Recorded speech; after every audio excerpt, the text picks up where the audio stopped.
નમસ્કાર મિત્રો, હું અત્યારે અહીંયા પર ઊભો છું. તમને કોઈ પણ જગ્યાએ ભીડ નથી દેખાતી, બિલકુલ શાંતિ છે. જ્યારે મોટા મહાનગરોમાં જોઈએ તો લાંબી લાંબી લાઈનો છે.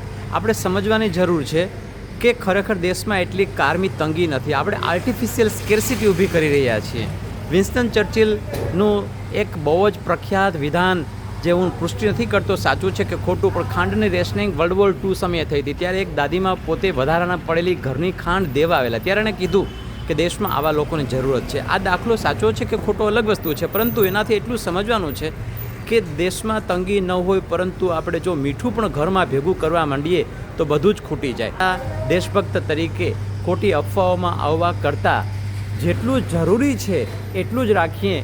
2 દિવસનો સ્ટોક એની જગ્યાએ 2 મહિનાનું ભેગું કરતા જઈએ તો દેશ માટે પણ નુકસાનદાયક છે અને આપણા માટે પણ નુકસાનદાયક છે. આમાં આફતમાં અવસર શોધવાની જરૂરત નથી. તમે જોઈ શકો છો બિલકુલ એટલે બિલકુલ ખાલી છે. આપણે આ પેટ્રોલ પંપના જે કર્મચારી છે એની પાસેથી પણ જાણીએ. મિત્ર, કેવી કાંઈ તંગી નથી એમ?